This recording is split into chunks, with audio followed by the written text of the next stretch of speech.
Russ Eltman of Cincinnati Bearcats on SI here with UC guard Evan Tengesdahl. So, Evan, 127 snaps last year. You've already almost tripled that as a starter this year. Tell me about the transition from a guy who was getting in and out of the rotation last year to you are the man. You're one of the interior key pieces of keeping Brendan Sorsby upright. Yeah, so last year rotating, being behind some NFL caliber linemen, it's great to learn from them. Still talk to them to this day. They're kind of some mentors I have. Yeah. But moving on to this year, it just feels great to have a set position. Get to just work on those little things, and because I get to work on the little things at left guard and perfect that spot, so it just feels good to be able to do that. Throughout your career, have you tended to like left versus the right? Have you not really cared? Are you a guy that likes playing all around? What's your preference? I kind of like playing all around. Yeah. Left guard kind of is where they needed me most, but I can play either guard or center position. But I'm very comfortable with all three. So Is there a huge? Because I know there's a much bigger difference, like in terms of your sets. You gotta kind of flip your sets all the way on left tackle versus right tackle. Is that the same thing with guard? Is it a little bit less pronounced because there's not as much space you have to flip it over, or how does that work?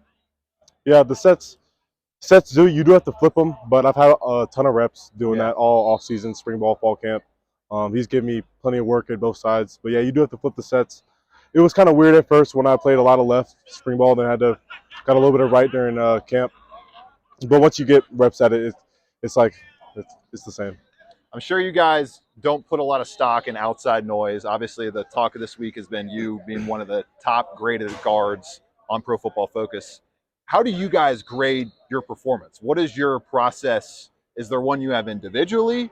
Is there one that you guys kind of have as an offensive line room in general that you use as a grading metric? How does that kind of work for how it's a lot more difficult for the outside public to be able to tell unless you just see a guy run right past you for a sack or a tackle for loss, Yeah. how you play snap to snap.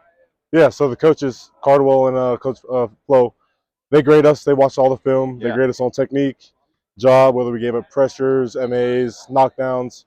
So they give us a percentage on if we won or lost our job, and then if it was the correct technique of what they wanted. So we kind of get graded pretty harshly from them, and that's kind of what I care about the most. Not really PFF so much. Right. So you guys have won Offensive Line of the Week multiple times. What is that conversation like in the offensive line room? Do you guys feel like you're still getting praise for what you're doing? Is there always like this isn't quite good enough? There's still a higher standard you're always trying to reach, or is it?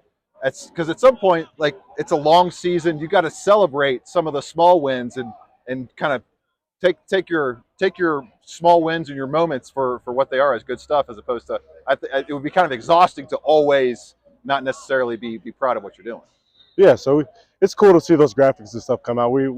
It's fun to see it, but it's still not our standard. We haven't played a perfect game yet, so we're trying to strive for that perfection. But Is yeah, we there have a lot of is there little a things we number can that do. like sits out there? Is it like 250 and no sacks, or 600 yards of total offense and no quarterback hits on Sorsby?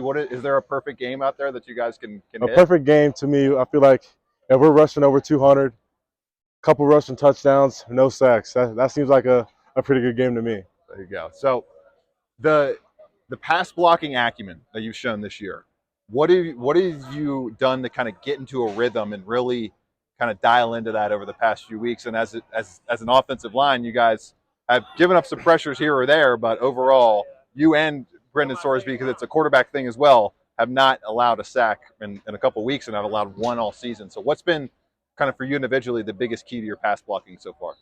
Yeah, so it's just kind of mismatching sets with our guards and tackles, basically. Center getting depth. Um, just kind of knowing, for me, it's kind of knowing what set Joe's going to take at left tackle. Yeah. And then I can base my set off that. So we don't really get off levels as much. And if it does happen, we're able to correct each other. But it's being able to fail in practice, see our mistakes, and be able to fix it in film, to come out Wednesday or the next day and be able to be matching our sets. And we kind of tell each other before the play like what kind of set we're doing, and we go off that. So when you're looking at this first half of the season for you, what are you trying to improve on the most, and what do you think you've done the best so far in your game? I think I run block pretty well. Got to keep still working on getting my hands and stuff like that in the run block game. But a big thing for me is just pad level in the pass game. Yeah. I have a great anchor. I feel like strong punch. So I just feel like just keeping that pad level, playing at a good pad level, even when I'm tired, is a big thing for me working on. The new facility, I would say it may have added arguably one win already halfway through the season, maybe compared to what you guys were working with last year Yeah. and halfway through the season, how the team was feeling. I mean, just in terms of just the guys staying healthy, Dante getting back as fast as he did. Overall, what is your favorite aspect recovery-wise that this facility brings? Is it the red light? Is it the cold therapy? Is the cold tub? Is it the cryotherapy? What is your favorite thing you like to do? Oh yeah, my favorite thing is definitely the hot and cold tub. Yeah.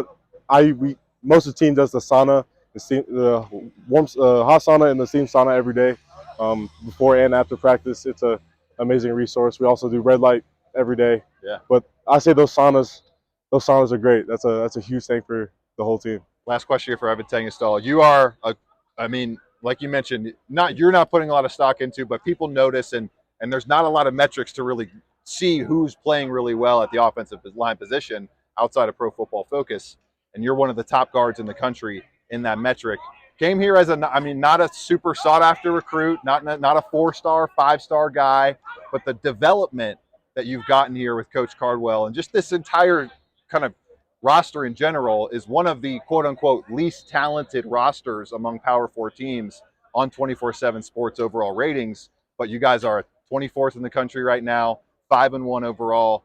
Just from how long you've been here, been in the program the last few years, the development that you've gotten, what has that been like? What has it been like to see that development happen, but also to go from losing a guy like Luke Fickle over the past 3 years to getting Scott Satterfield and then creating this awesome environment with the facility and everything? What has that transition and that just overall development been like, just watching that over the past couple years? Yeah, coming in as a freshman, our seniors, they were all great football players. All the stars are great football players. Just wasn't a great season, but seeing our nutrition staff, our strength staff, they're all top notch. Yeah. Coach Nico, he's gotten the whole team right every offseason. We go through horrible training, but it's a lot of hardship, but it helps build that culture. So I feel like we might not be the most talented, but we have that culture, and we're there for each other whenever we need each other.